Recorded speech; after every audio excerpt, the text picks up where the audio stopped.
Africaines, Africains, bienvenue. Ce soir, je vous propose un programme en 4 principaux points que nous allons commenter au pas de charge pour entrer dans les matières de l'Afrique des libertés. Un documentaire poignant est désormais admis comme pièce à conviction sur l'écocide, c'est-à-dire la destruction écologique au Niger dans le cadre de l'exploitation de l'uranium. C'est une information utile à la lutte de l'Afrique des libertés pour la reconquête de la souveraineté et notamment du bien-être, de la prospérité des populations africaines. Nous allons la commenter. Le second sujet que nous aborderons dans cette émission porte sur la diplomatie sénégalaise et la diplomatie russe qui viennent de se rapprocher à l'occasion d'un entretien entre les présidents sénégalais Bassirou Diomaye Faye et russe Vladimir Vladimirovitch Poutine. Seulement, nous nous retrouvons avec 2 versions différentes du même entretien. La diplomatie sénégalaise disant A et la diplomatie russe disant B. On va donc se demander, qui faut-il croire entre Bassirou Diomaye Faye et Vladimir Vladimirovitch Poutine à propos du contenu de leur entretien, car nous avons obtenu 2 comptes rendus contradictoires. Nous allons nous intéresser à qui nous a habitués parmi les deux à l'ambiguïté au double langage en Afrique. Et nous allons examiner les 2 comptes rendus pour en dégager une intelligence. Le troisième sujet, c'est une vidéo qui fait le tour des réseaux sociaux. Le président français en visite au Canada a été apostrophé par des citoyens haïtiens vivant au Canada et en a profité pour prendre la parole.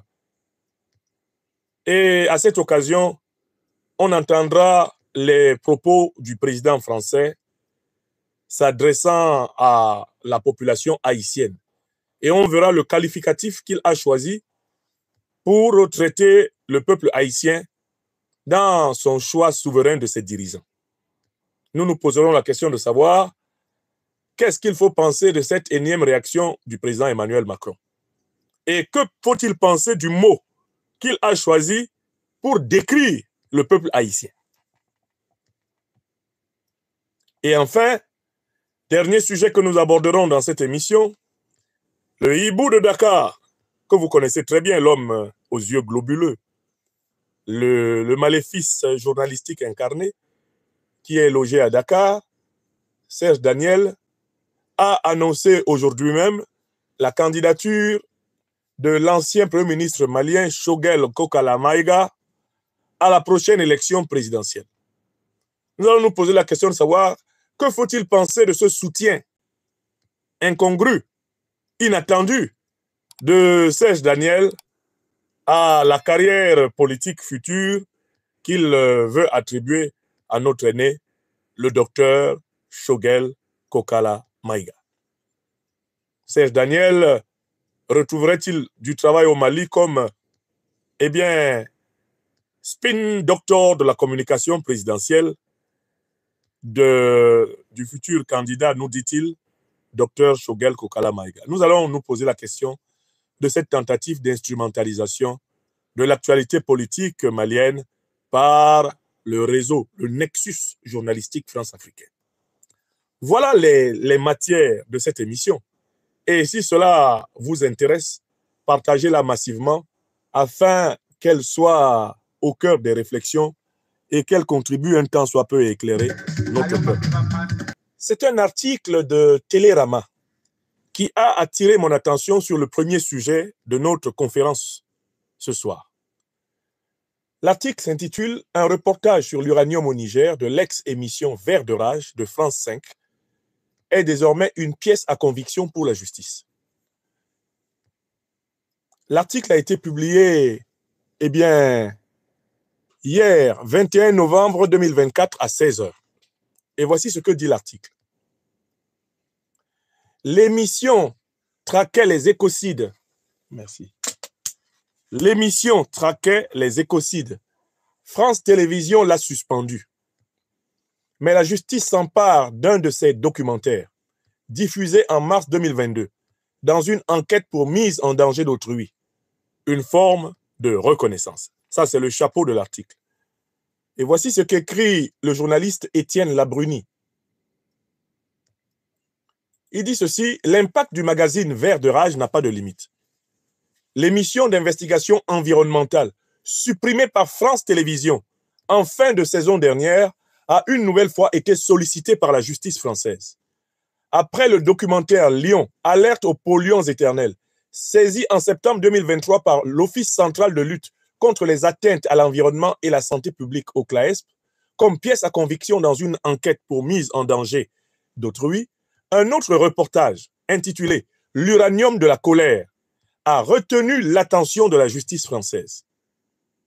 La division d'investigation de l'OCLAESP a en effet adressé à France Télévisions une commission rogatoire en date du 8 novembre pour obtenir une copie du documentaire diffusé le 7 mars 2022.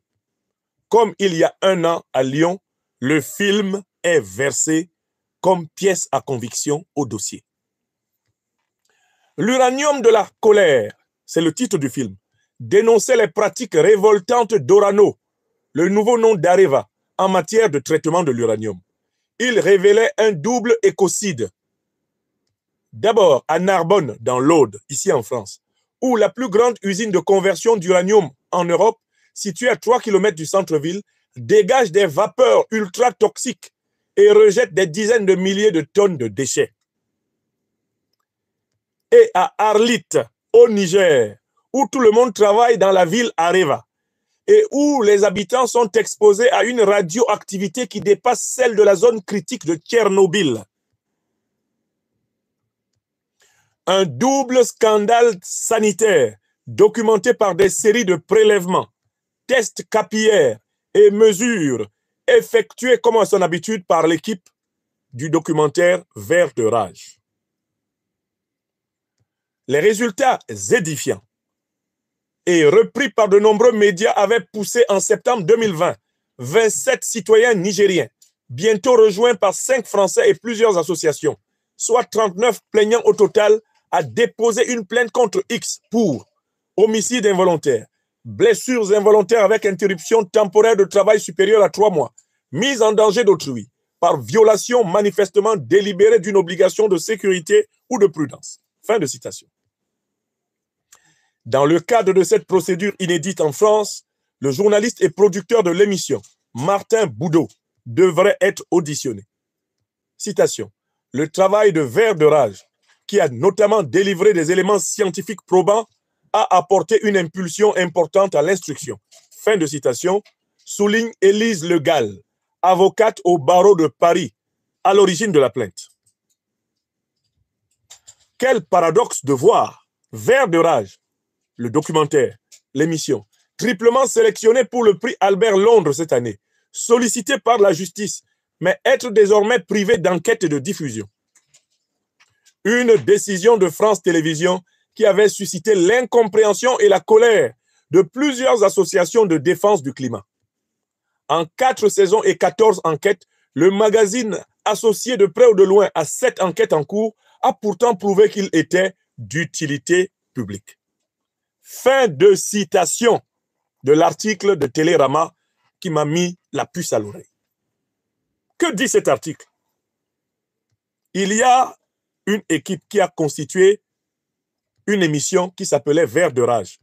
Cette émission-là passait sur la télévision publique française. Elle a été interdite sur la télévision publique française.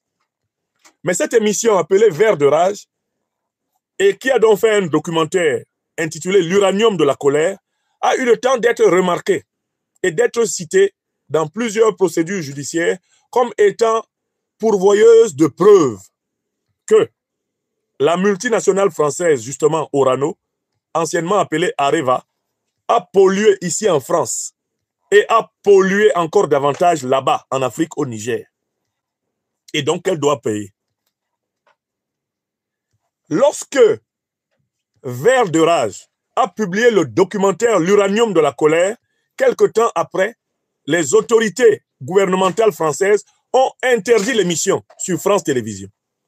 Alors que l'émission a donné des preuves scientifiques de la pollution en France et au Niger.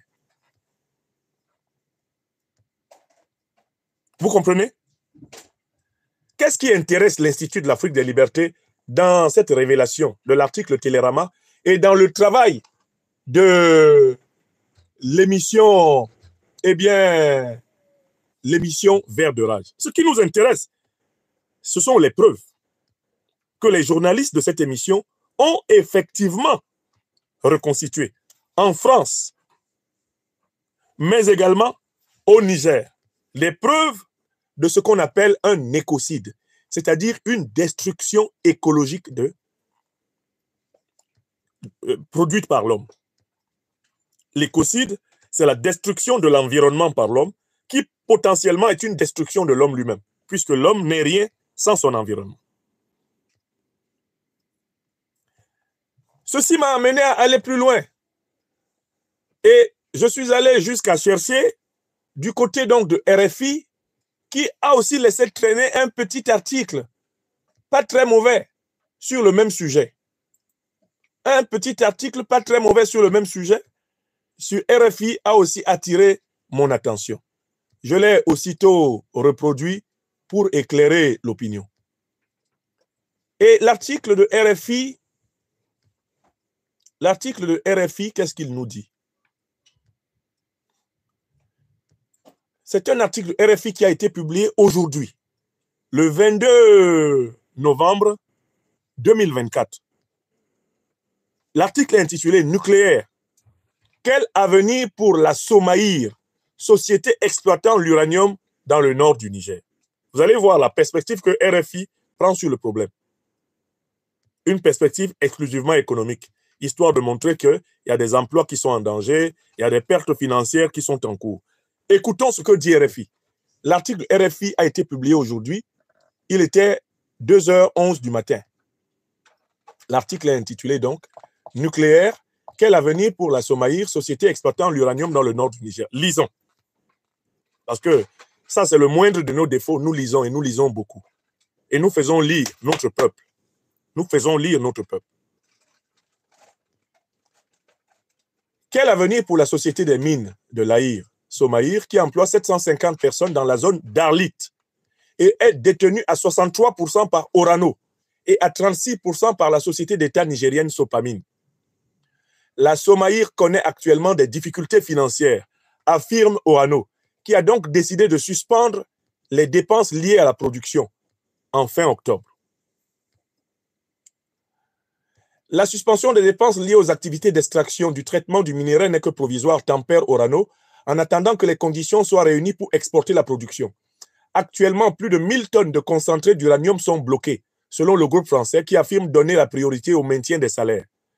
Pour Gilles Recochet, directeur responsabilité, engagement et communication d'Orano Mining, la situation de la Somaïr est préoccupante. Depuis 16 mois, Somaïr est empêché de commercialiser sa production du fait de la fermeture de la frontière avec le Bénin et aujourd'hui se trouve dans une situation très dégradée. La Somaïr est lourdement endettée. Fin de citation. La décision de suspension provisoire a donc été votée en conseil d'administration la semaine dernière. Les représentants de la Sopamine, c'est-à-dire les représentants de l'État du Niger, ont quitté la salle au moment du vote, fait remarquer Orano. De leur côté, les autorités nigériennes ont contesté en début de mois cette décision, estimant ne pas avoir été consultées. Citation. Il n'y a pas de dialogue, pas de réponse aux questions. Nous, on souhaite continuer à produire, à être présents parce que c'est une longue histoire et on ne souhaite pas qu'elle se termine comme ça. On invite la partie nigérienne à revenir à la table de la discussion et d'entendre que la situation financière de Somaïr ne lui permet pas de continuer à fonctionner en production. Fin de citation. Depuis l'arrivée des nouvelles autorités au Niger, au pouvoir, le Niger affiche sa volonté de réorganiser son secteur minier en toute souveraineté. Elle se rapproche de nouveaux partenaires. Le ministre des Mines a indiqué ce mois de novembre 2024 à Sochi avoir rencontré des sociétés russes intéressées par l'exploration et l'exploitation des ressources naturelles du Niger. Donc vous voyez bien que dans ce compte rendu de RFI, il n'y a que deux problèmes qui sont privilégiés. Les pertes de Orano à travers la Somaïr, qui est son représentant à 63%, qui est Orano qui a 63% de la Somaïr, et de l'autre côté, eh bien, les obstacles qui sont constitués par les dirigeants effectivement actuels du Niger à propos de l'exportation et le fait que 1 millier de tonnes d'uranium sont actuellement à l'arrêt, sont actuellement en attente d'exportation et bien sur place au Niger. Bref, l'article RFI privilégie une lecture exclusivement économique du problème. Par contre, il y a une intervention qui a été faite sur RFI par quelqu'un qui s'appelle Ramar Ilatoufeg et qui est un représentant de la société civile d'Arlit. C'est une intervention très intéressante parce que lui, Ramar Ilatoufeg, souligne qu'il n'y a pas que le fait que l'État nigérien demande à récupérer une plus grande partie des profits de son uranium pour que le peuple en bénéficie. Mais de l'autre côté, il y a un autre problème, c'est qu'il faut réparer les dégâts écologiques qui ont été produits pendant 50 ans d'exploitation de l'uranium par la société française Areva, par la suite à Orano au Niger. Et que tant que l'écocide n'est pas intégré dans les réparations qui sont exigées par l'État nigérien, eh bien, il n'est pas envisageable que la coopération continue. Je vous laisse écouter l'interview qui est passée sur RFI et dans laquelle s'exprime, questionné par Magali Lagrange, M. Ramar Ilatoufeg, que je salue. Je pense que le fond de la question, c'était les relations entre le Niger et la France. Alors, à mon avis, qu'est-ce qui a amené cette situation?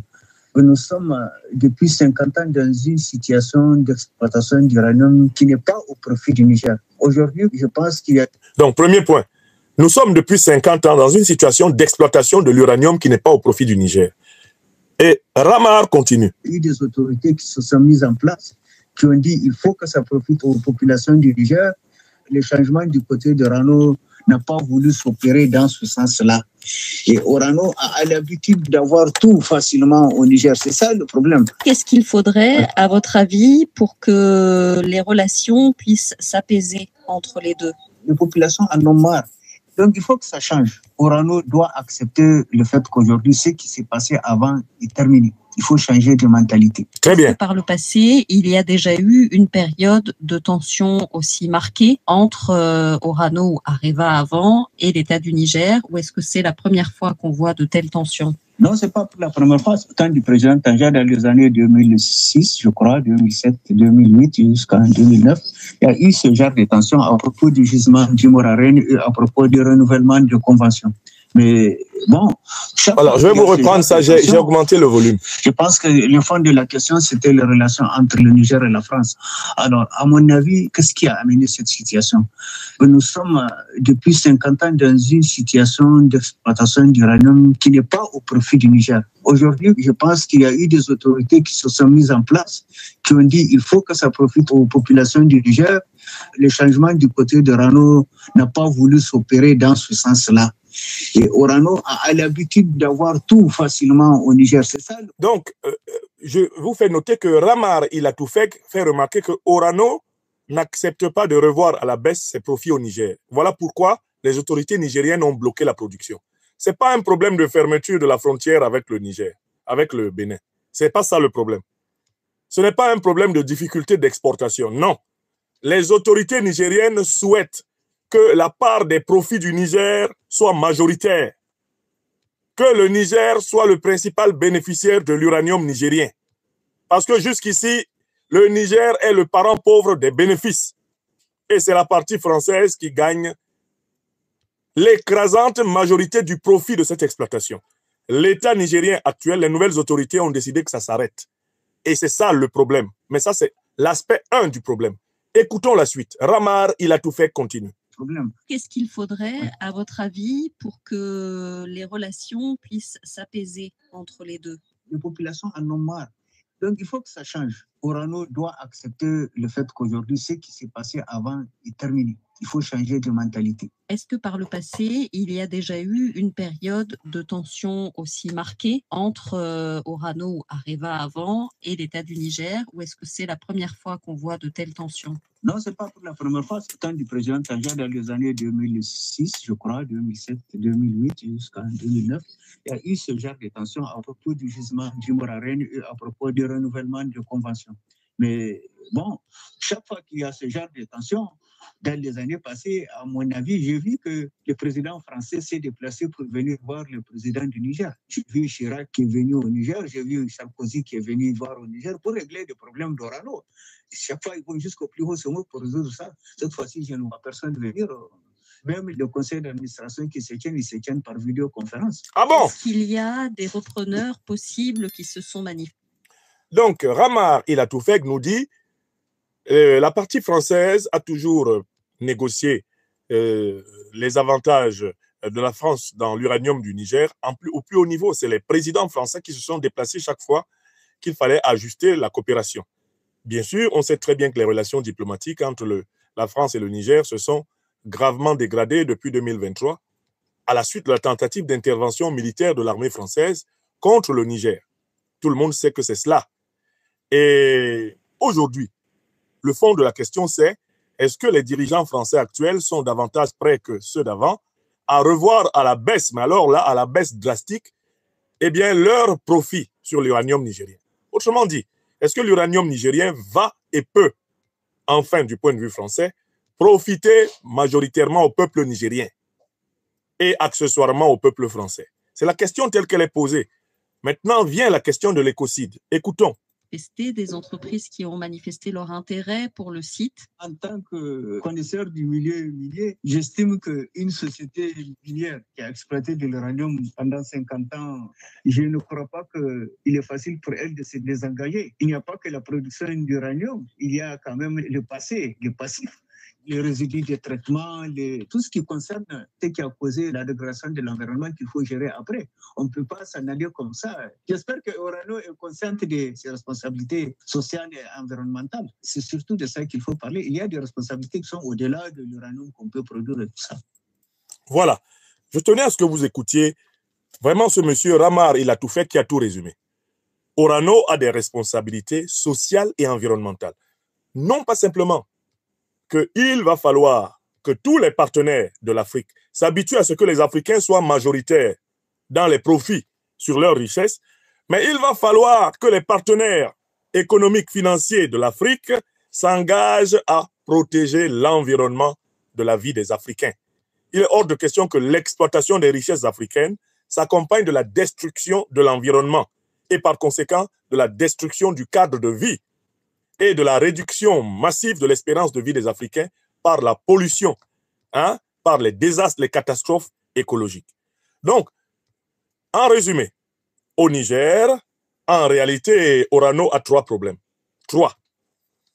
Premier problème, pour envisager un avenir au Niger, Orano doit revoir complètement à la baisse ses prétentions à profiter majoritairement de l'uranium du Niger, ce dont manifestement Orano est incapable.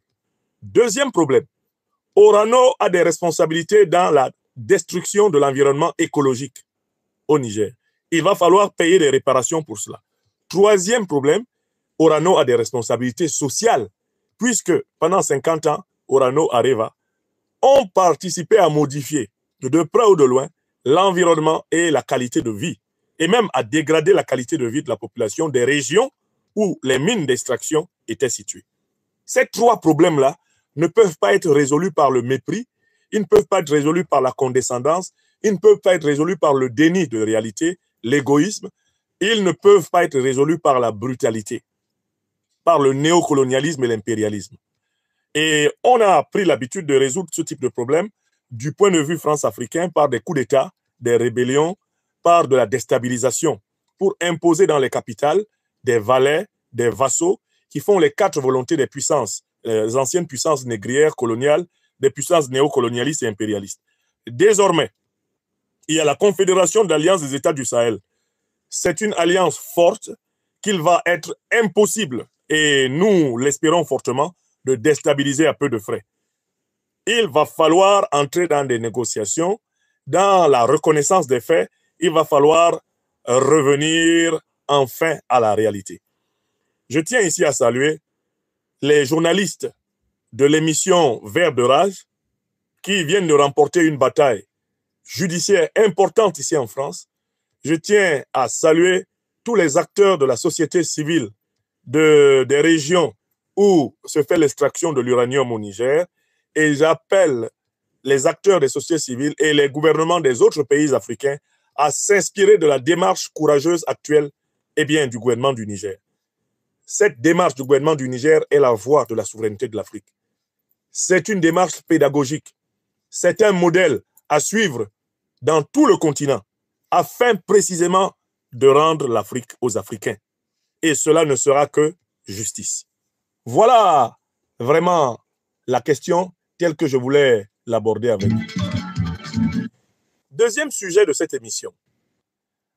Nous avons été informés aujourd'hui qu'il y a eu un long entretien téléphonique entre le président sénégalais Bassirou Diomaye Faye et le président de la Fédération de Russie, Vladimir Vladimirovitch Poutine. À la limite, ceci fait partie de la banalité des relations internationales. Du moment qu'il y a une ambassade du Sénégal en Russie et une ambassade de Russie au Sénégal, quoi de plus normal que les chefs d'État des deux pays échangent entre eux. Il ne s'agit pas pour moi ici de contester la normalité et même la quotidienneté des relations internationales. Les chefs d'État qui sont en relation diplomatique doivent se parler.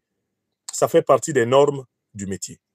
Mais ce qui attire mon attention à propos de ce coup de fil entre le président sénégalais et le président russe, c'est qu'il y a deux comptes rendus différents du même entretien.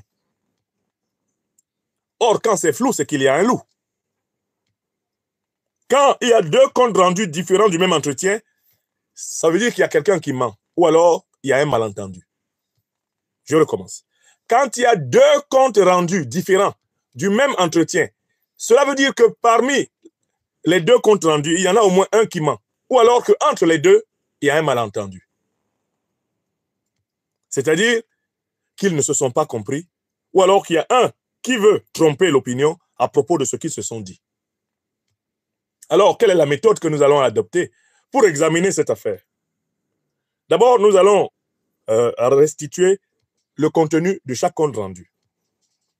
Nous assurer que nous avons bien compris ce que chacun nous dit de l'entretien. Et puis, nous allons identifier les zones contradictoires, ce qui fait la contradiction.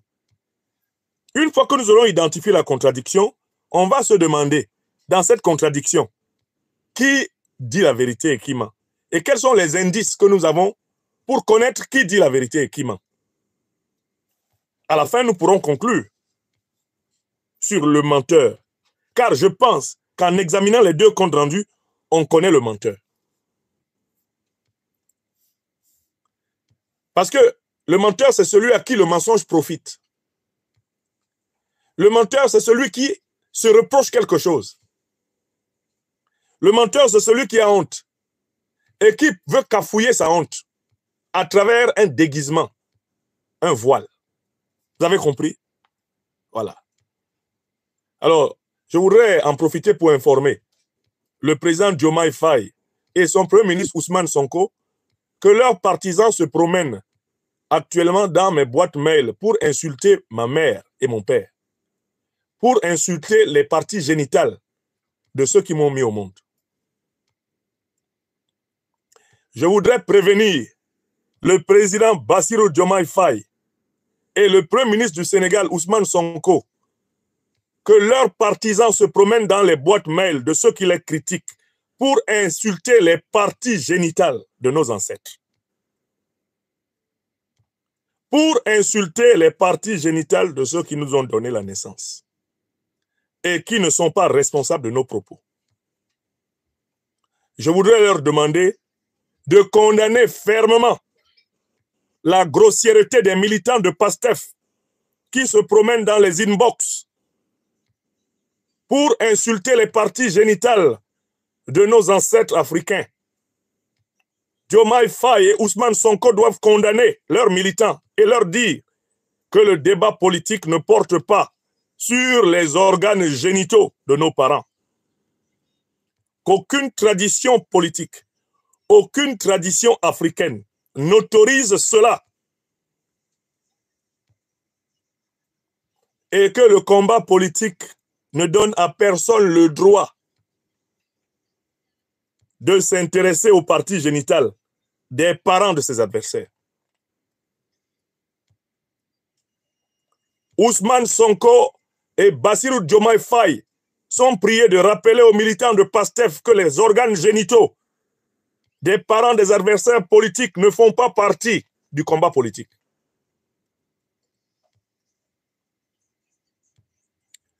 Si vous avez quelque chose contre ce que je dis, vous vous adressez à moi. Tous ceux qui continuent à insulter nos parents vont récolter dans leur vie individuelle, à très court terme, des conséquences dont ils parleront sur les réseaux sociaux. Je dis ça une fois. Tous les militants qui se promènent sur les réseaux sociaux africains pour insulter les parents des gens vont récolter à très court terme, ceux du moins qui vont s'intéresser à mes parents, à moi, ils vont récolter à très court terme des conséquences dont ils viendront eux-mêmes parler sur les réseaux sociaux. Je dis ça une deuxième fois. Par tous nos nobles ancêtres africains et par ceux qui m'ont transmis la vie, par-dessus tout le Tout-Puissant. Je dis une troisième fois. Ceux qui ont des choses contre moi, qu'ils me les disent à moi. Ceux qui insultent nos parents et qui s'intéressent aux organes génitaux de nos parents vont récolter des conséquences à très court terme dont ils viendront parler eux-mêmes sur les réseaux sociaux. J'ai dit ça 3 fois. Et je préviens M. Bassirou Diomaye Faye et je préviens M. Ousmane Sonko que les partisans de Macky Sall, au plus fort de ma critique contre le régime de Macky Sall, ne sont jamais venus dans mon inbox insulter les organes génitaux de mes parents. Je recommence une deuxième fois. Ousmane Sonko, Diomaye Faye, quand je vous soutenais sur les réseaux sociaux contre le dictateur Macky Sall, les partisans de Macky Sall ne sont jamais venus dans mes inbox insulter les parties génitales de mes parents. Ce sont vos partisans, les partisans de PASTEF, les partisans de Diomaye et de Sonko qui brillent par leur grossièreté. La grossièreté la plus vile qui puisse venir du Sénégal, elle vient des entrailles de PASTEF, de Diomaye et de Sonko. Donc, vous avez le devoir d'éduquer vos militants. Dites-leur de laisser les parties génitales de ceux qui vous critiquent, des parents de ceux qui vous critiquent. Dites-leur de se former à la dialectique politique. Dites-leur de se former au combat politique. Argument contre argument. Dites-leur de se former au combat politique, argument contre argument. Appelez Bernard, il y a Bernard qui essaie de me joindre. Appelez-lui pour lui dire que je suis en direct. Je ne peux pas lui parler. Et donc, je voulais commencer par cet avertissement, parce que la responsabilité de Bassirou Diomaye Faye et d'Ousmane Sonko est engagée. Elle est d'autant plus engagée que j'ai vu Ousmane Sonko dire à ses partisans de pratiquer la vengeance. Je l'ai surpris la main dans le sac. Il encourage ses partisans à faire usage de la vengeance, alors qu'il est le Premier ministre, chef du gouvernement du Sénégal. Quand on est Premier ministre, chef du gouvernement, on encourage à respecter l'état de droit. On n'encourage pas aux voies de fait. Ousmane Sonko doit arrêter d'encourager les militants de PASTEF. Et je ne veux pas ici soutenir les militants de Barthélémy Diaz qui ont agressé délibérément ceux de PASTEF. Je suis opposé à cela. Vous n'êtes pas d'accord avec ce que quelqu'un dit, vous lui opposez une contre-argumentation. Vous démontrez que ce qu'il dit est faux. Vous démontrez qu'il a tort et vous donnez les preuves qu'il a tort. Voilà la civilisation politique dont nous avons besoin. Et non pas de ces militants de PASTEF qui vont dans les inbox des gens pour insulter leurs parents. Ça fait maintenant pratiquement 6 mois que les militants de PASTEF ont rempli mes inbox d'insultes contre mes parents. Moi, quand ils m'insultent, je m'en fous, je les bloque. Mais attention, ils sont en train de contracter des dettes métaphysiques qui vont rejaillir sur leur leader à très court terme. Ne vous amusez pas avec les parents des gens. Ne vous amusez pas avec les parents des gens. Vous ne savez pas qui ils sont. Je vous préviens. Et je tenais à le dire ici en Mondovision. J'ai critiqué le dictateur Macky Sall. J'ai soutenu Sonko et Diomaye quand ils étaient dans les prisons de Macky Sall, les militants de Macky Sall sont venus dans mes inbox, me dire tout le mal qu'ils pensaient de moi. Je ne me souviens pas d'un seul qui se soit attaqué à un de mes géniteurs. Pas un seul. Pourtant, ils m'ont dit des choses terribles, hein, imbécile, voyou, hein, qu'est-ce que tu viens faire dans nos affaires? Va t'occuper de ton vieux président du Cameroun, Paul Biya, hein, vaurien, voyou, corrompu par Sonko, hein, Diomaye Sonko, je ne sais même pas ce qu'ils t'ont donné, etc. Mais ils ne se sont pas mêlés de s'attaquer à nos parents. Ils n'avaient déjà pas raison de déblatérer comme ils ont déblatéré, mais ils ne sont pas allés jusque-là. Parce que quand vous vous attaquez à des inconnus, vous cherchez des conséquences inconnues. Je vous rappelle que l'Afrique est à l'ère du Verseau. Aujourd'hui en Afrique, nos ancêtres sont de retour.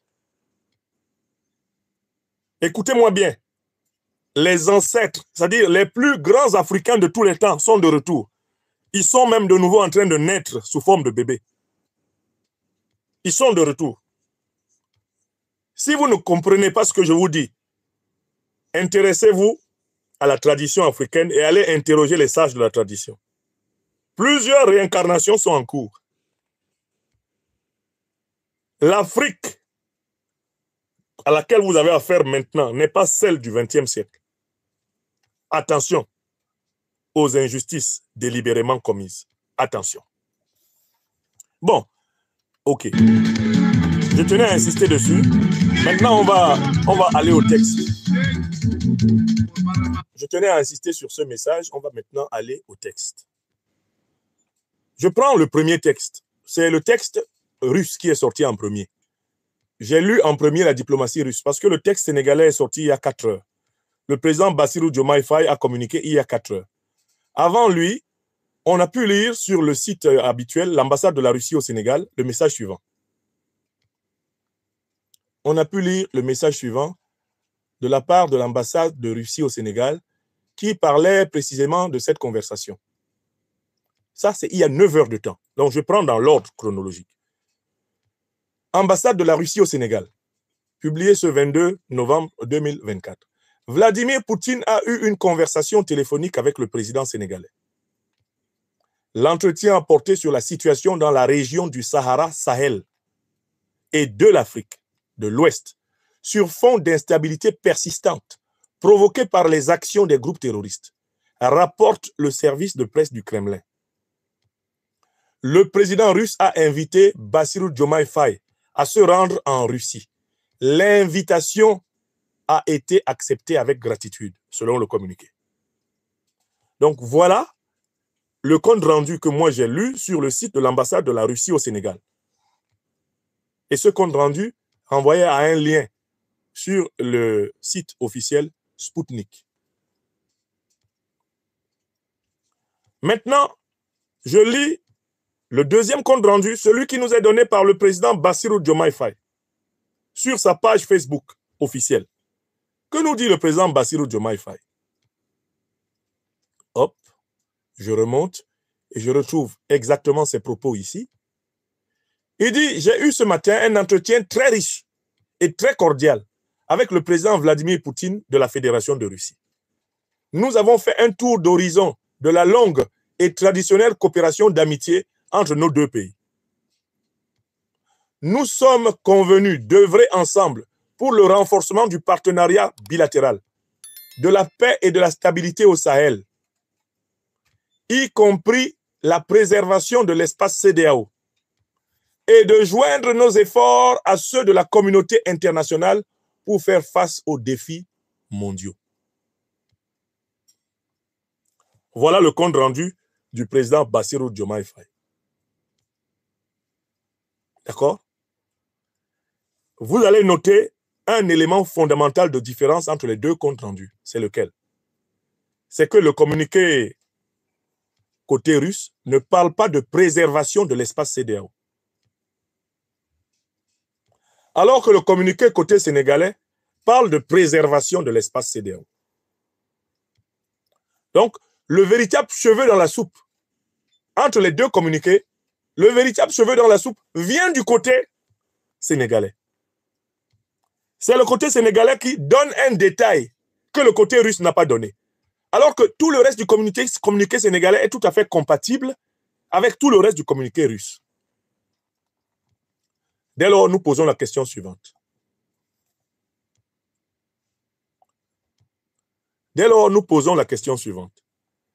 Mais quel intérêt la Russie a-t-elle dans la préservation de l'espace CEDEAO? La Fédération de Russie est-elle liée par un partenariat particulier avec la CEDEAO? Est-ce que la Fédération de Russie a un bureau au siège de la CEDEAO, comme c'est le cas de l'OTAN, ou de l'Union européenne, ou de la France? Réponse non. La question qui se pose ici, elle doit être adressée à Bassirou Diomaye Faye. En quoi Vladimir Poutine doit-il s'impliquer dans la préservation de l'espace CEDEAO alors qu'entre la Fédération de Russie et vous, et la CEDEAO donc, entre la Fédération de Russie et la CEDEAO, il n'y a pas de partenariat, il n'y a pas de convention, il n'y a pas de bureau mutuel. S'il y a une alliance d'États sous-régionale qui est reconnue et avec laquelle la Russie est en partenariat, c'est la Confédération de l'Alliance des États du Sahel. Ça, on le sait. Et on sait que la Russie est profondément impliquée justement dans la préservation de l'AES. Alors, pourquoi Bassirou Diomaye Faye essaye-t-il de faire croire que la Russie est impliquée dans la préservation de la CEDEAO? En réalité, c'est parce que Bassirou Diomaye Faye veut faire semblant d'ignorer ce que la Russie lui reproche. Pourquoi Bassirou Diomaye Faye ment-il? Puisque c'est un mensonge. C'est lui le menteur. Pourquoi ment-il? En voulant présenter la Russie comme devant s'impliquer dans la préservation de la CEDEAO, il ment. Pourquoi ment-il? Mais on le sait, il ment parce que Vladimir Poutine lui a parlé de quoi? Revenons sur les sujets de Poutine. Je remonte au communiqué, au résumé du communiqué de Poutine. Il lui a parlé de la situation dans la région du Sahara-Sahel et de l'Afrique de l'Ouest sur fond d'instabilité persistante provoquée par les actions des groupes terroristes. Les actions des groupes terroristes. Diomaye n'en parle pas. Hein. Les actions des groupes terroristes. Lui, il n'en parle pas. Mais c'est de cela que Poutine lui parle. Et quelle est l'action d'éclat, la dernière en date, qui a constitué une préoccupation pour la Fédération de Russie et qui a été perpétrée par les groupes terroristes? Vous connaissez bien la dernière action en date? C'est ça le deuxième argument qui prouve que Bassirou Diomaye Faye est un menteur. La dernière action en date a eu lieu à la fin du mois de juillet 2024. C'est l'attaque de Tinzaouaten dans le nord du Mali. Cette attaque a été menée par l'Ukraine, par Al-Qaïda et l'État islamique associé. Elle a été menée avec le soutien de l'Algérie. Cette attaque a été revendiquée par l'Ukraine comme ayant été menée de concert avec les organisations terroristes. Cette revendication a été faite par l'ambassadeur d'Ukraine au Sénégal et par un haut responsable des services de sécurité de l'Ukraine. Autrement dit, si le président Poutine a pris son téléphone pour appeler Bassirou Diomaye Faye, c'est pour lui dire « Je voudrais que nous nous parlions en vis-à-vis, parce que votre pays a indirectement participé à une agression terroriste au nord du Mali, puisqu'il héberge l'ambassadeur ukrainien qui a avoué sur la page officielle de l'ambassade d'Ukraine au Sénégal que l'Ukraine a participé aux côtés d'Al-Qaïda et l'État islamique avec le soutien de l'Algérie à une attaque terroriste au nord du Mali qui a permis de tuer des dizaines de soldats maliens et des dizaines d'instructeurs militaires russes et donc d'alliés du Mali. C'est de cela que le président Poutine a parlé à Bassirou Diomaye Faye. Et Bassirou Diomaye Faye vient nous dire que le président Poutine lui a parlé de la préservation de l'espace de la CEDEAO. Vous voyez, à la tête du Sénégal, nous avons un président qui ment. Bassirou Diomaye Faye n'est pas un homme véridique. Et ses partisans n'aiment pas la vérité. C'est pour ça d'ailleurs qu'ils déblatèrent et qu'ils s'attaquent aux parents de leurs contradicteurs.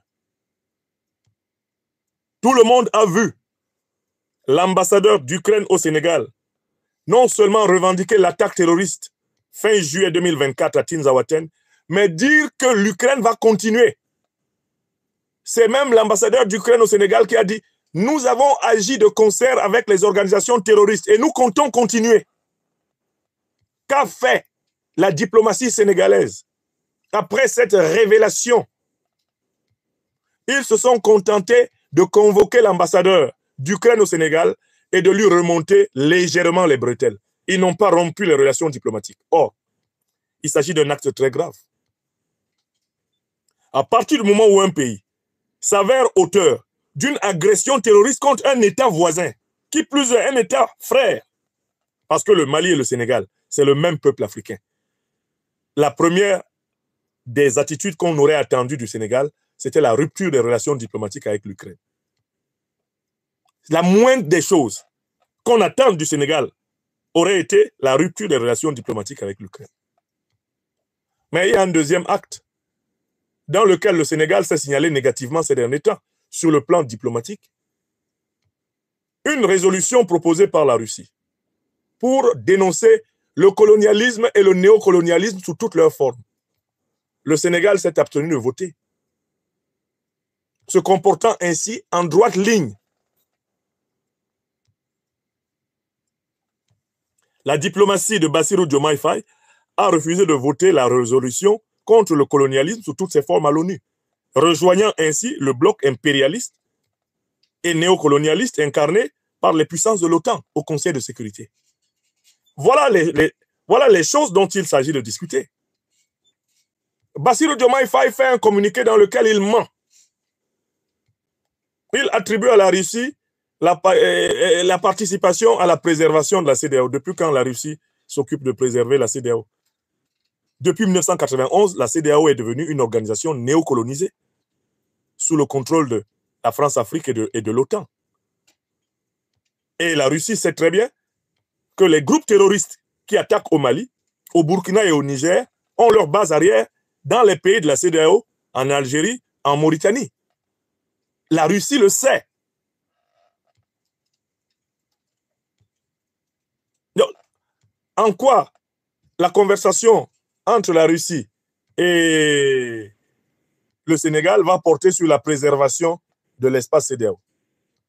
Bassirou Diomaye Faye dit ce mensonge parce qu'il croit ainsi pouvoir rassurer ses tuteurs, les néocolons français, rassurer ses vice-tuteurs, les satrapes reptiliens ouest-africains, comme Alassane Dramane Ouattara, qui bien sûr voient d'un mauvais œil un contact direct entre lui et Vladimir Poutine. Alassane Dramane Ouattara a dû bondir plusieurs fois sur son téléphone rouge.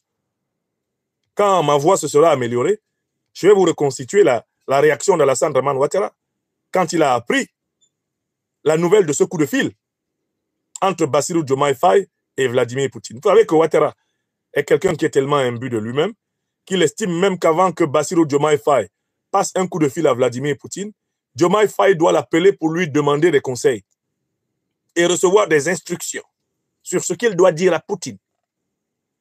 Donc quand il apprend que Diomaye a parlé avec Poutine sans passer par lui, Alassane Dramane Ouattara bondit de sa chaise. Et on peut imaginer tous les jurons qui lui ont échappé à propos du président sénégalais, dont il pense que c'est un jeune homme qui mais il prend des initiatives, il ne sait pas que c'est moi le vice-roi de la France-Afrique. Alassane Dramane Ouattara n'est pas du tout content. Comme il est en colère quand Faure Gnassingbé du Togo prend des initiatives de médiation au Mali, au Burkina ou au Niger, Alassane Ouattara marche furieusement en frappant le sol de son palais, en disant « Mais pour qui il se prend ce fort? C'est moi qui dois autoriser. Est-ce que je l'ai envoyé là-bas? Mais il va voir. » Donc, en fait, Bassirou Diomaye Faye veut apaiser ses patrons parisiens et abidjanais pour leur dire « Rassurez-vous, je ne vais pas trahir la ligne. Je suis avec l'OTAN, je suis avec la France-Afrique j'étais pour la rupture avant d'être élu président. Depuis que je suis élu président, je suis pour le compromis. Mieux, j'irai même jusqu'à la compromission. Donc, soyez rassurés, on va parler de la préservation de la CEDEAO. C'est un message à ses propres amis et à ses propres parrains de la France-Afrique. Donc, il me paraissait important de montrer comment, à travers le communiqué sénégalais, est confirmée l'ambiguïté qui gouverne le Sénégal, est confirmé le manque de courage politique qui gouverne le Sénégal, le manque de sérieux, le manque de fidélité à la parole donnée qui gouverne le Sénégal. Qu'est-ce que Vladimir Poutine a à foutre de la CEDEAO? Nana Akufo-Addo, dans une interview récente à TV5, a lui-même dit que la CEDEAO, sans le Mali, le Burkina et le Niger, n'est plus rien. Ce sont les propos du président ghanéen Nana Akufo-Addo. Sans le Mali, le Burkina et le Niger, la CEDEAO n'a plus de valeur. C'est ce que Nana Akufo-Addo a reconnu, prétendant qu'il faut trouver une formule pour ramener le Mali, le Burkina et le Niger dans la CEDEAO et pour que la CEDEAO vive. Donc, le monde entier sait que sans ces trois pays, la CEDEAO est morte. Et il n'y a que Bassirou Diomaye Faye qui agite le cadavre de la CEDEAO comme ça, en croyant tromper les gens avec. Un peu comme les paysans essayent d'effrayer les oiseaux en fabriquant des marionnettes, des simulacres, en fabriquant des épouvantails. La CEDEAO était un misérable épouvantail, c'est terminé. Le Mali, le Burkina et le Niger ont débranché la CEDEAO. L'organisation a été explosée par la sortie des pays de l'AES. Et regardez où se trouvent les pays de l'AES. Ils sont alignés. C'est une épée qui a tranché la CEDEAO en deux morceaux, a jeté les morceaux à gauche et à droite. Terminé. C'est une véritable Takuba. C'est le nom de l'épée dans les langues du Sahel. C'est une véritable Takuba qui a coupé la CEDEAO en deux et a jeté les morceaux à la mer. Terminé. Qui se préoccupe encore de la CEDEAO? Même les pays qui sont soi-disant restés dans la CEDEAO, ils ne s'intéressent même plus à ce que la CEDEAO fait. Les réunions de la CEDEAO n'intéressent plus personne. En Guinée, en Côte d'Ivoire, au Bénin, au Togo, en Guinée-Bissau, au Ghana, au Nigeria, les réunions de la CEDEAO n'intéressent personne. Les seules réunions qui intéressent tout le monde, maintenant en Afrique de l'Ouest, et même en Afrique en général, sont les réunions des trois dirigeants de l'AES. Le sommet de lancement de la confédération de l'Alliance des États du Sahel à Niamey, mais c'était le clou de l'Afrique. C'était the place to be. De quelle réunion de la CEDEAO vous souvenez-vous? Qui connaît même encore l'agenda de la CEDEAO? Donc, Bassirou Diomaye Faye est dans la félonie, il est dans le double langage, il est dans la duplicité. Et en réalité, le président Poutine est bien placé pour savoir qu'il ne faut pas compter sur lui. Rien que cette manière de tenter de doubler la Russie, à travers cette écriture fallacieuse du communiqué sénégalais, va renseigner la Russie sur la duplicité permanente des dirigeants sénégalais. Depuis Senghor jusqu'à Bassirou Diomaye Faye, ils ont tous été comme ça, incapables d'assumer le courage de la vérité. Tous, sans exception. Senghor, Abdou Diouf, Abdoulaye Wade, Macky Sall, Diomaye Faye. Le Sénégal n'a pas encore un authentique président panafricaniste révolutionnaire. Voilà la vérité que les gens ne veulent pas entendre. Pourtant, elle est là, comme mon nez sur la figure. Et c'est ce que je voulais montrer. Donc, on connaît le menteur. On sait pourquoi il ment. Et on sait qu'il ment précisément parce qu'il veut cacher sa honte. La honte d'être la base arrière de l'Ukraine, la base arrière de l'OTAN, d'être sous occupation militaire néocolonialiste et otanienne, après avoir raconté longtemps avant qu'ils allaient faire la rupture. Oh, qu'il est loin le temps où Ousmane Sonko pouvait dire ceci. Monsieur Sonko, écoutez ce que vous disiez quand vous aviez encore votre cerveau. Monsieur Sonko, écoutez ce que vous disiez encore quand vous aviez votre cerveau. Ousmane Sonko, l'homme du genou, hein? Le genoulogue. Genou, hibou, sous. Hein? Le genou, le genou. Le genou. Qu'est-ce que vous disiez là à propos du genou? Il était temps quoi? Allons-y. Il est temps que la France Oui? lève son genou de notre cou. Oui. 7 siècles de misère fait de traite humaine, Oui. de colonisation, Oui. aujourd'hui de néocolonisation, Oui. cela suffit. Très bien. Ça, c'est quand il avait son Il cerveau. est temps que la France nous foute la paix. Oui. Il est temps que la France prenne exemple sur ses voisins européens. Ah bon? L'Allemagne est la première puissance économique d'Europe, loin devant la France. Ah bon? La 3e ou 4e puissance économique du monde. Ah, Ousmane. L'Allemagne n'exploite aucun pays. Il faut comment? Aucune colonie. Je peux citer l'Italie, je peux citer l'Espagne, qui avait des colonies avant, mais qui n'exploitent personne, qui ne font pas ingérence, qui n'imposent pas des dirigeants dans leur ancienne colonie. Pourquoi la France croit pouvoir continuer à nous imposer des dirigeants, à faire des choix à notre place? Ouais. Cela doit cesser. Et l'Afrique nouvelle, la jeunesse africaine, les élites africaines, la diaspora africaine dit non, ça ne peut pas continuer. Ouais. L'hypocrisie de cette France se vit et s'exprime tous les jours. Ouais. Prenons exemple du cas du Mali et du Tchad. Au Tchad, où le processus constitutionnel a été interrompu, la France a applaudi. Et le président est allé consacrer le nouveau roi. Ah, Sonko. Voilà, au Mali, où ce n'est pas le processus constitutionnel qui a été interrompu, mais le processus de transition, la France a condamné et même a pris ses clics et ses claques pour dire qu'elle quitte le Mali. C'est de l'hypocrisie. C'est le 2 poids, 2 mesures. C'est le double langage que la France tient en Afrique. Quand on a interrogé M. Jean-Yves Le Drian sur la situation en Côte d'Ivoire, la France a laissé faire. Qu'est-ce qu'il a dit? Un 3e mandat. Qu'est-ce qu'il a dit, Sonko? Il a dit simplement pourquoi il l'a accepté pour Ouattara et pourquoi elle le refuse pour la Biélorussie. Parce que la France a condamné en Biélorussie. A même poussé l'Union européenne à condamner. Monsieur Le Drian répond en disant que c'est parce qu'en Biélorussie, il y a eu des millions de personnes qui sont sorties dans les rues et que ce n'était pas le cas en Côte d'Ivoire. Aujourd'hui aussi. Voilà comment la France traite les questions africaines. Sonko. Personnellement, nous n'attendons absolument rien de la France. Ah bon? Nous voulons qu'elle cesse de s'ingérer dans nos affaires. Vous avez demandé l'aide au développement, là. Puisse avoir le droit de choisir librement. Sonko. Et non pas parce que la France a choisi un candidat avec les méthodes qu'on connaît. On commence par cibler les gens, on les décore dans des légions d'honneur ou dans je ne sais quel autre grade. Ça c'est Nana Akufo-Addo. On les inscrit dans des loges maçonniques pour leur dire préparez-vous, ce sera vous après. Même l'hypothèse où Macky Sall ne pourrait pas passer, nous savons qui est en train d'être préparé par la France. Voilà, il avait son cerveau. Cela doit cesser, ça ne se passera plus comme ça. Que l'on soit bien clair, nous n'avons rien contre le peuple français. Et en France même, c'est vrai, des voix politiques et citoyennes se lèvent pour tenir le même discours que celui que je suis en train de vous tenir. Nous sommes ouverts à travailler avec tout le monde.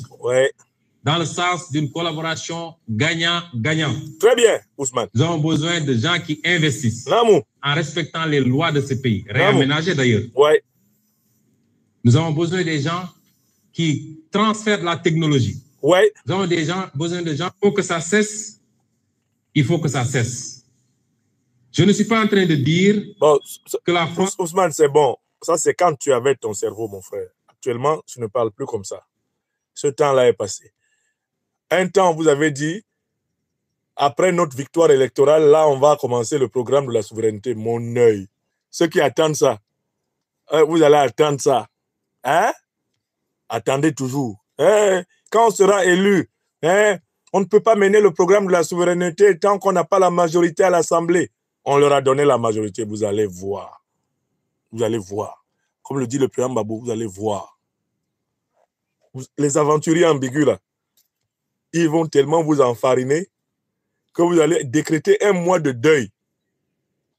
Vous allez décréter un mois de deuil avec ces deux-là. Leur facilité à mentir.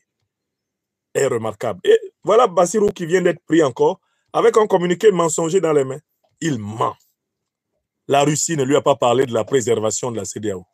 Il ment.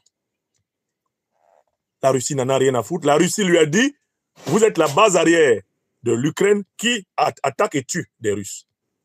La Russie lui a dit, vous avez bien entendu l'Ukraine dire qu'en Afrique, elle est associée aux terroristes pour nous attaquer et attaquer nos alliés. Et vous avez bien vu l'ambassadeur d'Ukraine basé chez vous au Sénégal se réjouir d'avoir tué des soldats russes et des soldats maliens. Vous le savez. Et je tenais à vous inviter pour vous faire apprécier des informations que vous n'avez pas. Parce que les prochains à être déstabilisés, c'est vous. Quand on sert pour déstabiliser les pays voisins, à la fin, on finit par être déstabilisé soi-même. Vous pensez être en confiance. On est venu vous trouver en prison, on vous a fait une bonne proposition pour être président de façade. Ça ne suffit pas. Les mêmes qui vous ont installé là, au pouvoir, sont les mêmes qui vont vous fossoyer. Rien que parce que vous avez prononcé un jour le fameux discours du genou, ils ne vous pardonneront jamais. Donc quand Bassirou va aller à Moscou, le vieux Poutine va lui expliquer les micmacs des impérialistes occidentaux qu'il connaît depuis les années 60-70. Dans les années 70, officier du KGB, il était en Afrique, aux côtés des mouvements de libération, notamment en Afrique lusophone, comme on l'appelait, aux côtés des mouvements de libération. Il connaît toutes les grimaces du colonialisme, de l'impérialisme et du néocolonialisme en Afrique. Et Bassirou qui fait semblant de ne plus rien savoir, lui qu'on nous a annoncé comme un futur Thomas Sankara, un futur Nkrumah, on nous l'a annoncé comme un futur Amilcar Cabral, et qui s'est transformé en un Ouattara bis. Bassirou ne peut pas nous tromper avec ses communiqués truqués. Et c'est ce que je voulais dire. C'est lui le menteur. Et le communiqué de la Fédération de Russie, lui, il est véridique. Parce qu'il colle aux faits. Les faits qui se sont déroulés en cette année 2024 sous nos yeux. Voilà la vérité. Et c'est ce que je voulais dire ici.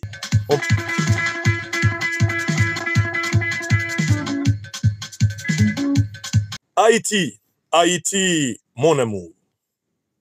Terre d'Afrique au cœur de l'océan Atlantique. Pays de nos frères et sœurs. Pays de nos descendants d'Afrique. Haïti, l'Afrique endolorie. L'Afrique sacrifiée sur les flancs de l'Amérique. Haïti, terre où tout Africain authentique a mal au cœur. Haïti détruite, Haïti déchirée, Haïti pillée, Haïti ensauvagée, Haïti agressée, Haïti ruinée, Haïti pillée, Haïti dévastée. L'histoire de Haïti est celle d'une terre sur laquelle se retrouvèrent des Africains capturés, réduits à l'esclavage par le colonialisme occidental, notamment français.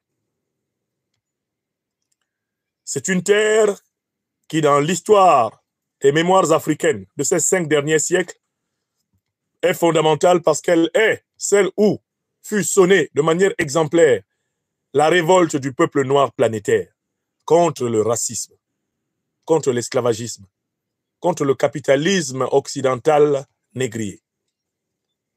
Oui, Haïti, c'est la terre de Toussaint Louverture. Une terre qui nous a offert quelques-uns des plus grands écrivains du monde noir international. Haïti. En visite à Montréal, au Canada, le président français a été apostrophé par des Haïtiens qui lui ont rappelé que l'une des raisons pour lesquelles Haïti est aujourd'hui enfoncé dans le malheur, c'est la dette immorale, inhumaine et criminelle qui lui a été imposée par la France, alors même que la France doit à l'ensemble du monde noir des réparations incontestables pour les crimes contre l'humanité qu'ont constitué la traite des Noirs et la colonisation. Pas que la France.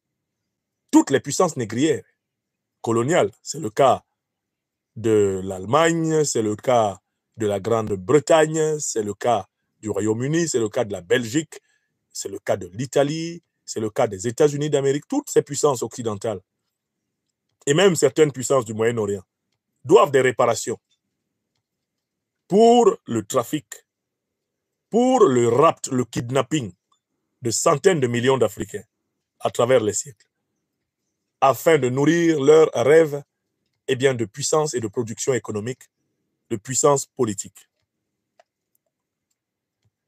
Au moment de quitter Haïti, la puissance française, comme dans toutes ces anciennes colonies où elle pratiquait l'esclavage, commis l'incongruité d'indemniser les propriétaires d'esclaves et d'abandonner les esclaves, les anciens esclaves et leurs descendants à la nature. À Haïti, la chose tourna à quelque chose de pire. La puissance française endetta l'État haïtien, lui infligeant une dette qui le rendit dès sa naissance, État par définition en faillite. Il y a là-dessus des travaux scientifiques remarquables, dont je vous ai déjà amplement parlé ici. Notamment le célèbre rapport Macao, qu'il faut lire. Macao s'écrit M-A-C-K-A-U, et qui reconstitue les conditions dans lesquelles la monarchie, puis l'Empire, puis la République française ont ruiné Haïti. Haïti, c'est le pays où on a eu l'incongruité de la France demandant à ses victimes de la payer pour les avoir victimisées. C'est-à-dire que Haïti, c'est le pays où on a demandé à la victime de payer le coupable. On a surendetté la victime parce que le coupable en voulait à la victime de s'être libéré. Le coupable, le colonisateur, le coupable, le négrier, l'État négrier français, a imposé à l'État haïtien, nouvellement né de la révolte, né de la lutte, lui a imposé, par la menace d'une guerre d'extermination ultime, de lui payer, sous forme de dette permanente, littéralement, de lui payer tous les crimes qu'elle avait commis pendant 300 ans contre le peuple noir sur son sol. C'est-à-dire, je vous déporte d'Afrique. Je vous utilise pour produire ma richesse. Vous vous révoltez. Vous devenez ingérable. Je décide en effet de vous laisser vous gérer vous-même, mais je m'organise pour vous menacer d'extermination totale si vous ne me payez pas en permanence une dette que je décrète. J'indemnise les propriétaires d'esclaves et je rejette les esclaves et leurs descendants dans la nature, qu'ils se démerdent. Voilà l'abomination dont la France monarchique, la France républicaine et la France impériale se sont rendus coupables à Haïti. Il n'y a pas de nom pour un tel crime. Il n'y a pas de nom pour une telle abomination. Aucune Française, aucun Français doué de bon sens n'acceptera cela pour la France. Car ici, la France, jusqu'en 2010, s'est fait payer des réparations par l'Allemagne pour les crimes, pour les destructions qui ont été produites par les guerres avec l'Allemagne.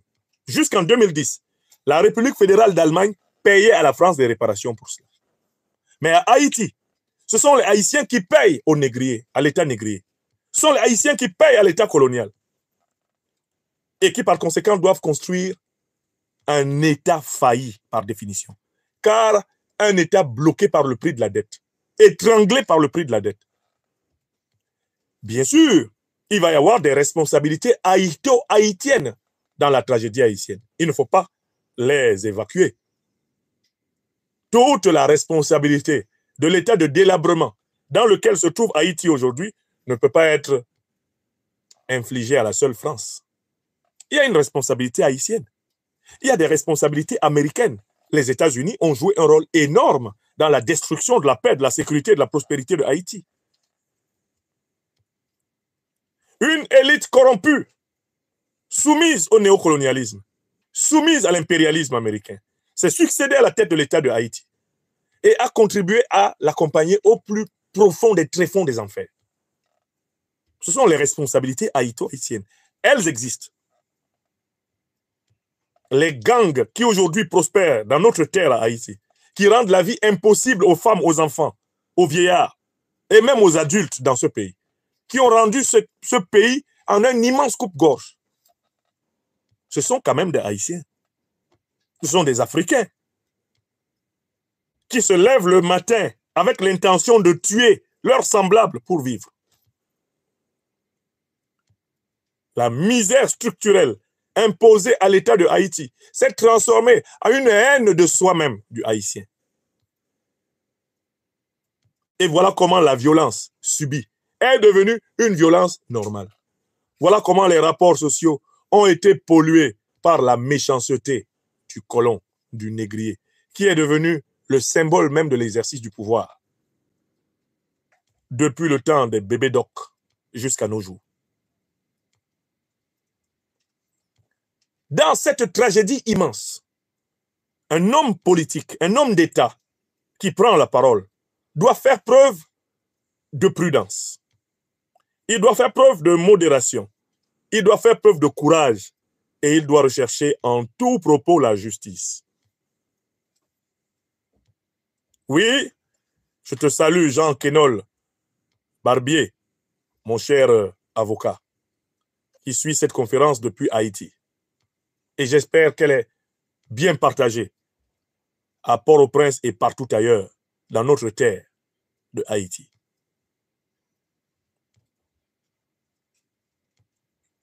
Un dirigeant qui parle de Haïti, qui plus est, quand il est le président de la République française, doit tourner 7 fois sa langue dans sa bouche avant de parler. Mais écoutez donc ce que M. Macron,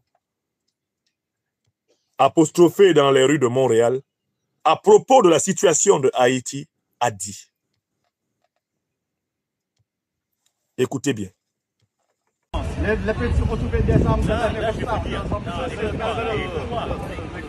franchement, c'est les Haïtiens qui ont tué Haïti en laissant le narcotrafic. Et là, ce qu'ils ont fait, le Premier ministre était super, je l'ai défendu, ils l'ont viré. C'était terrible, c'est terrible. Et moi, je ne peux pas remplacer. Ils sont complètement cons. Ils n'auraient jamais dû le sortir. Le Premier ministre était formidable. Donc, on défendait le Premier ministre, on était... Ce sont les Haïtiens qui ont tué Haïti. Ils l'ont livré au narcotrafic. Le Premier ministre qui était là, moi je le soutenais, ils l'ont sorti. Ils sont complètement cons. Voilà. Voilà les propos du président de la République française, Emmanuel Macron, apostrophé dans les rues de Rio, à propos de la situation en Haïti. Ce sont les Haïtiens et seulement les Haïtiens qui ont tué Haïti. Il a oublié que la monarchie s'est enrichie sur le sang des Haïtiens. Il a oublié que l'Empire, la République se sont enrichis du sang des Haïtiens et de leur sueur et de leurs larmes. Il a oublié que la France a soumis la République de Haïti à une dette qui en a paralysé les finances jusqu'à l'instant où je vous parle. Et qui a détruit les capacités de l'État haïtien à exister pour et par lui-même. Il a oublié de le dire. Alors, les propos du président Emmanuel Macron appellent une réaction. Qu'est-ce qu'il faut penser de ces propos? Alors, ces propos indiquent et confirment qu'il refuse toujours de regarder la question structurelle de la relation avec l'Afrique, la relation franco-africaine en général, la relation de la France avec le monde noir. Le président Macron, comme tous les dirigeants français qui se sont succédés à la tête de la France, refuse d'examiner en profondeur le problème. Le simulacre de colloque à Montpellier n'a pas suffi à lui faire prendre conscience qu'il y a des problèmes profonds et structurels qu'il faut résoudre dans la relation entre la France et l'Afrique, plus largement entre la France et ses anciennes colonies, ses anciens territoires sous tutelle, plus largement encore entre la France et le monde noir. le président de la République française ne semble pas avoir pris une profonde conscience de la gravité de ce qui s'est passé dans cette relation. Le comportement qu'il a eu là, les propos inacceptables qu'il tient dans les rues de Rio, témoignent de cette inconscience.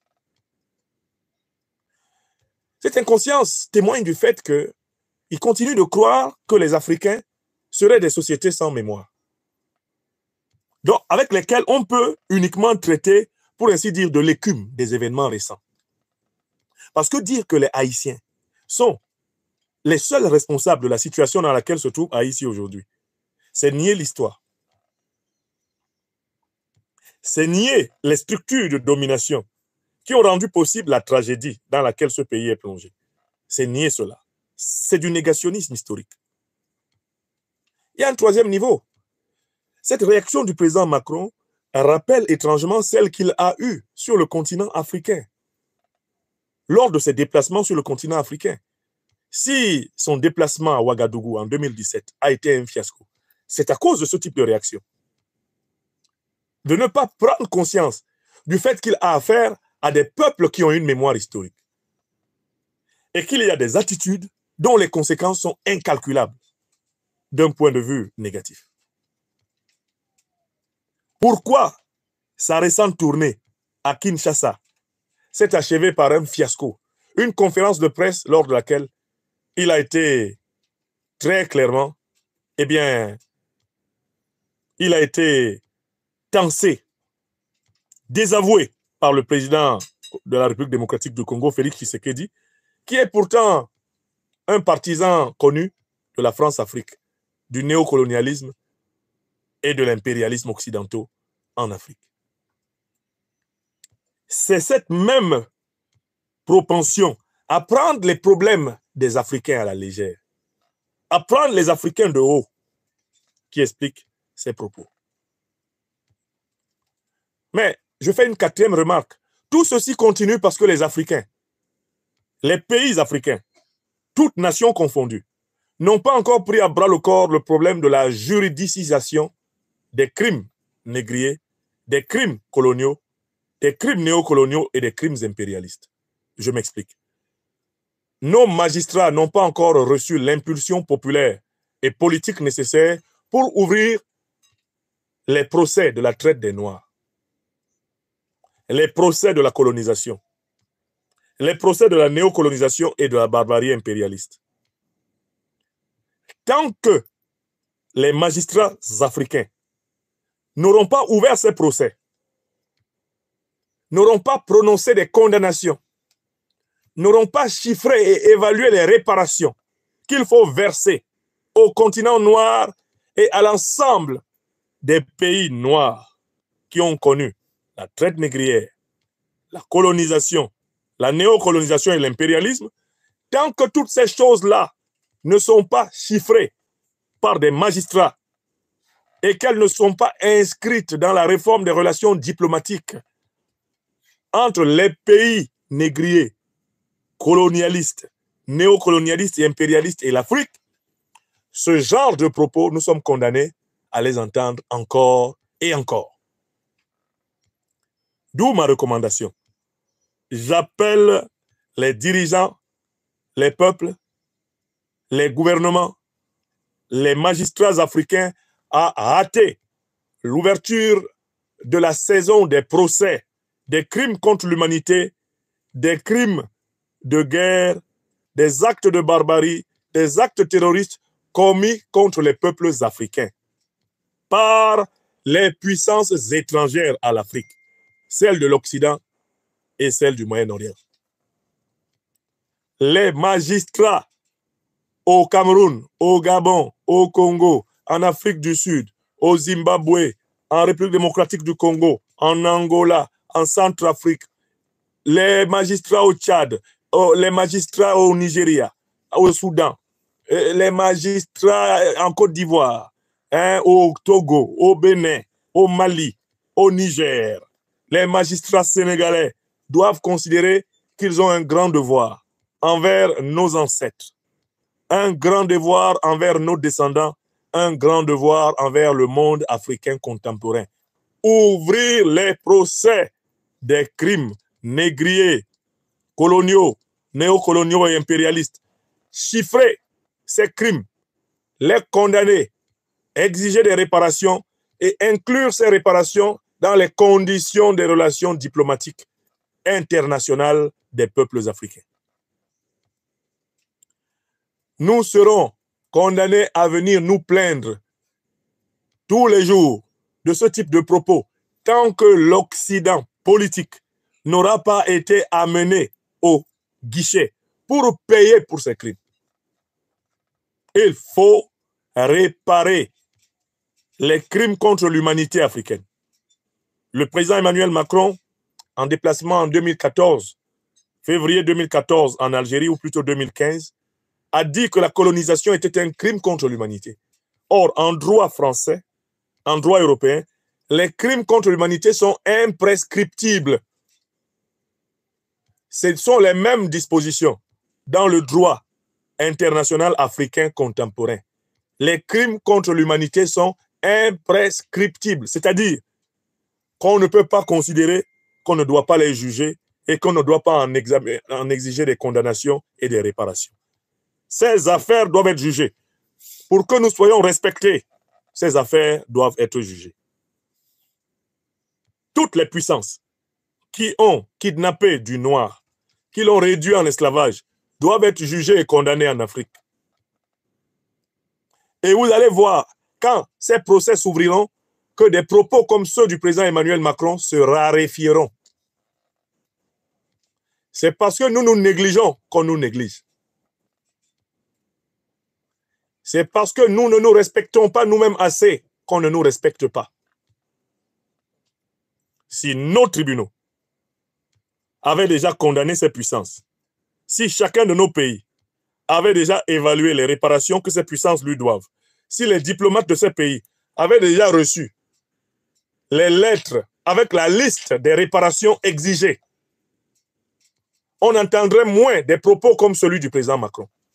Il serait au moins en train de réfléchir à ce que l'Afrique demande à la France de payer pour les crimes contre l'humanité qui ont été perpétrés pendant la traite négrière, pendant la colonisation, la néocolonisation. Si, dans l'esprit d'un dirigeant français, il y avait ce dossier, à savoir qu'au Sénégal, on nous demande 3 000 milliards d'euros. Au Cameroun, on nous demande 4 000 milliards d'euros. En Côte d'Ivoire, on nous demande 4 000 milliards d'euros. Les juges ivoiriens ont demandé cela. Au Mali, on nous demande 4 000 milliards d'euros. Les Centrafricains demandent 3 500 milliards d'euros. Les Béninois demandent 3 000 milliards d'euros. Les Togolais. Si, dans la tête d'un dirigeant français, il y avait au moins le dossier des condamnations en série dans les tribunaux africains, des actes négriers, des actes coloniaux et des actes néocoloniaux, je vous le jure, le président Macron, passant dans la rue, ne parlerait pas avec autant de légèreté de Haïti. Vous êtes d'accord avec moi? Donc c'est parce que nos pays, nos nations, nos États, nos gouvernements n'ont pas pris au sérieux l'histoire que l'on nous piétine encore. Hier, je disais qu'il faut prendre au sérieux l'argent de l'Afrique. Aujourd'hui, je dis qu'il faut prendre très au sérieux la mémoire et l'histoire de l'Afrique. Car celui qui ne prend pas au sérieux son histoire et sa mémoire est condamné à en répéter les erreurs. C'est clair ou c'est pas clair? C'est ce que je voulais montrer. On peut donc aller au dernier sujet de cette émission. Dernier sujet de cette émission. Et ça fait bien bientôt 100 minutes que je vous parle, soit 1h40. En faisant ma revue de presse du jour, je suis tombé sur une déclaration du célèbre hibou de Dakar, comme nous l'appelons. Monsieur Serge Daniel, puisque c'est de lui qu'il s'agit, écrit ceci: Mali, politique présidentielle. D'après mes informations de ce 22 novembre, un shadow cabinet se met en place autour de l'ex-premier ministre Choguel Maïga. Première information qui filtre,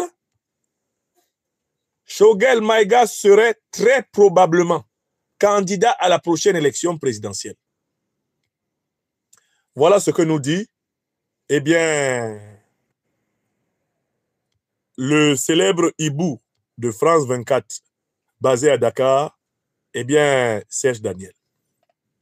Et il a sorti le tout d'une image du Premier ministre Choguel Kokala Maïga avec la phrase suivante: le Mali ne capitulera pas.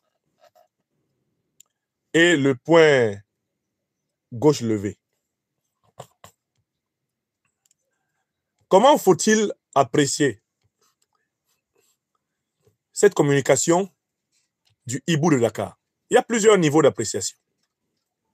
Premier niveau, Serge Daniel fait ici son travail de journaliste au service du néocolonialisme français. En tant que tel, il est à la recherche de tout ce qui est de nature à fissurer l'union, l'unité malienne, l'union, l'unité africaine. Car l'union et l'unité des Maliens, l'union et l'unité des Africains signifient leur indomptabilité, signifie l'impossibilité de les soumettre au néocolonialisme français et à l'impérialisme otanien. Vous avez bien compris. Ça, c'est la ligne éditoriale de France 24, de RFI, de TV5, bref, de France Télévisions.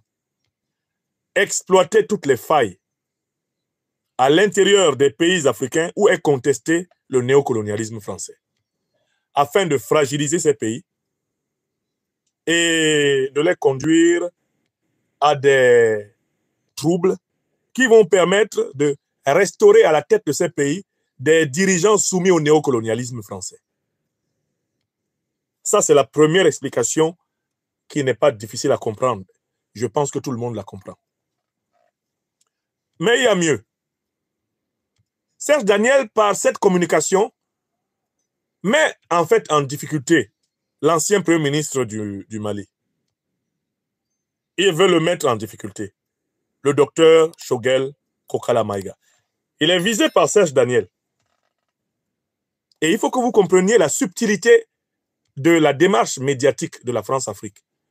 Depuis que l'ancien Premier ministre a, le 16 novembre passé, publiquement affiché ses critiques contre les autorités militaires de la transition du Mali, vous avez remarqué que tous les médias de la France-Afrique en ont fait leur coqueluche. À défaut de réussir à imposer l'imam Mahmoud Dicko comme figure centrale de l'opposition au Mali, Mahmoud Dicko a fui et il a rejoint ses alliés terroristes en Algérie, où il se promène avec Iyad Aggali maintenant. À défaut de pouvoir imposer Moussa Mara, dont la dernière galopade à Paris, le sprint de Paris a fait le ridicule. À défaut de pouvoir l'imposer comme figure de proue de l'opposition, à défaut de pouvoir imposer Boubou Cissé, l'ancien Premier ministre, comme figure de proue de l'opposition, notamment puisque tel un ballon de baudruche, il s'est crevé tout seul avec son audio infamant en compagnie du dictateur ivoirien Alassane Dramane Ouattara. À défaut de pouvoir imposer Ibrahim Aïné à Kamara, qui s'est proclamé tel un véritable troubadour, soi-disant président de la République du Mali depuis la Côte d'Ivoire, à défaut de pouvoir imposer le barbu psychotique de Mariko Oumar, qui, après avoir longtemps revendiqué le marxisme-léninisme, le communisme, le socialisme scientifique comme son idéologie de référence, s'est retrouvé aujourd'hui parmi les aboyeurs du néocolonialisme. À défaut de pouvoir imposer une figure de proue de l'opposition, malgré les tentatives piteuses d'Issa Kaoundjim d'exister même au prix de propos graveleux contre le noble peuple du Burkina Faso et son État, on voit bien que la France-Afrique, dans sa guerre informationnelle, a décidé d'investir la personnalité du docteur Choguel Kokala Maïga comme sa bouée de sauvetage, comme sa dernière chance de diviser et pulvériser le Mali. C'est cela que vous voyez là, c'est ce qui se passe. Ils mettent la pression sur le docteur Choguel Kokala Maïga pour qu'il devienne leur poil à gratter le pouvoir à Bamako, maintenant qu'il n'est plus au sein du pouvoir. Donc, je dis qu'ils le mettent en difficulté. Ils mettent le docteur Choguel Kokala Maïga en difficulté. En quel sens? Parce qu'ils l'obligent encore une fois de plus à choisir. Parce qu'il n'est plus Premier ministre. Serait-il devenu la coqueluche de la France-Afrique? C'est cette question que Serge Daniel impose au docteur Choguel Kokala Maïga. Parce qu'il n'est plus Premier ministre. Serait-il devenu le principal opposant soutenu par la classe politique néocolonialiste française au Mali?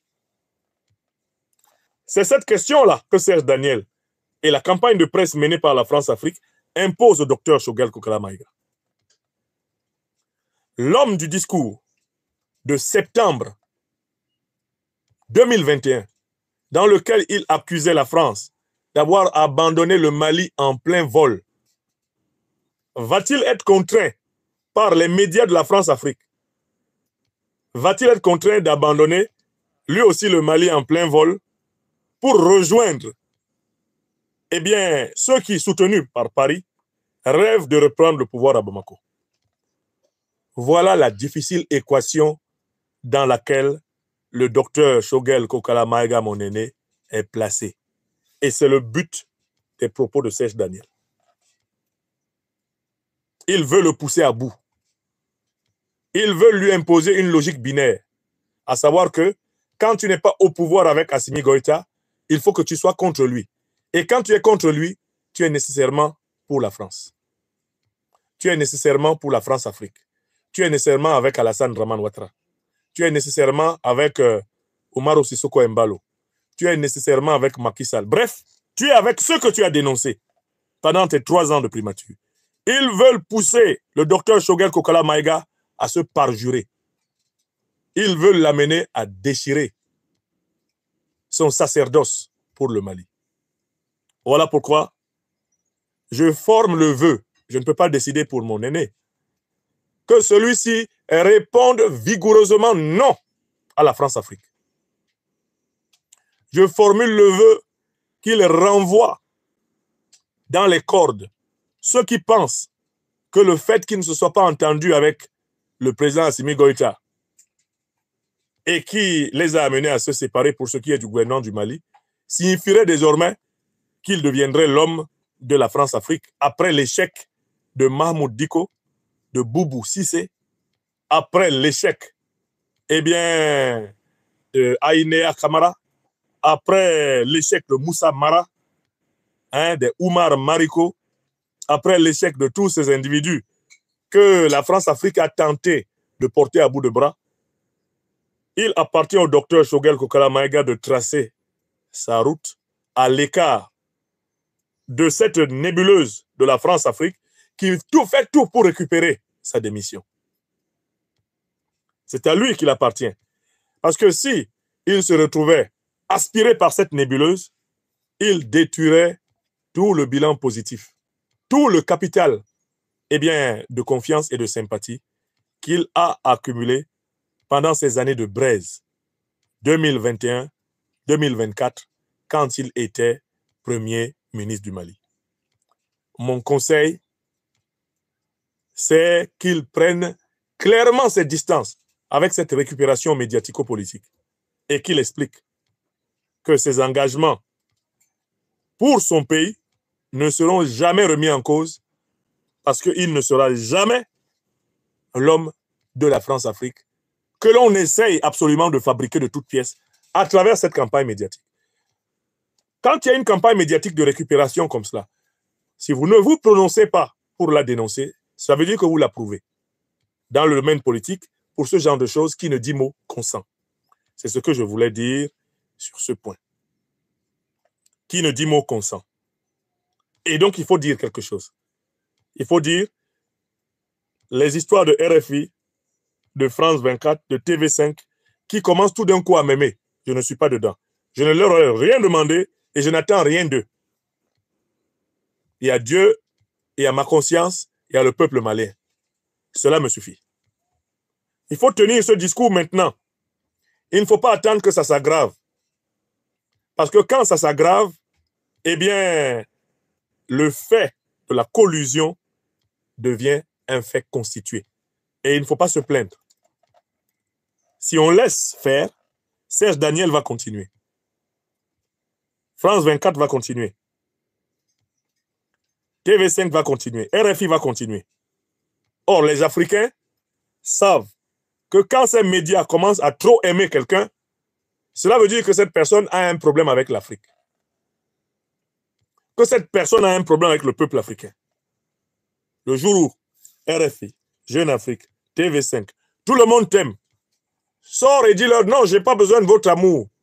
Votre amour est un baiser de la mort. Vous voulez me couper complètement avec mon peuple. Ne m'aimez pas, s'il vous plaît. Vous, ne m'aimez pas. Tant que vous n'avez pas renoncé à la ligne néocolonialiste et impérialiste, il ne faut pas m'aimer. S'il vous plaît, ne m'aimez pas. Détestez-moi comme d'habitude. Critiquez-moi, dénoncez-moi. Je préfère cela. Parce que quand vous commencez à m'aimer, mon peuple commence à me soupçonner d'être avec vous contre lui. Vous avez compris? Voilà le conseil que je peux donner. Alors, Serge Daniel dit que le docteur Shogel Kokala Maïga a un shadow au cabinet. Mais est-ce que le docteur Shogel Kokala Maïga a besoin de Serge Daniel pour avoir un shadow au cabinet? Il est d'abord, à la base, un président de parti politique. Il a toujours eu des collaborateurs autour de lui. Est-ce que c'est aujourd'hui qu'il a des collaborateurs? Vous voyez, Serge Daniel, c'est vraiment un hibou. Je lui ai donné ce nom d'oiseau de malheur parce que c'est son rôle. Il cherche des fissures dans la nuit pour y faire faufiler ses yeux globuleux et essayer de créer de la zizanie. Mais attention, dans cette affaire-là, la campagne qu'ils ont décidé de mener en instrumentalisant eh bien, le nom et l'action de l'ancien Premier ministre Shogel Kokala Maïga, c'est lui et ses compagnons qui doivent y mettre un terme. S'ils la laissent continuer, eh bien, l'opinion comprendra que cela leur profite, selon le principe de qui ne dit mot consent. Le laisser-faire ici n'est pas innocent. Or, j'observe depuis quelques jours, eh bien, le commencement de ce laisser-faire. Mais les événements sont tellement récents, il faut laisser le temps d'observer, le temps de l'observation. Voilà les matières de cette émission.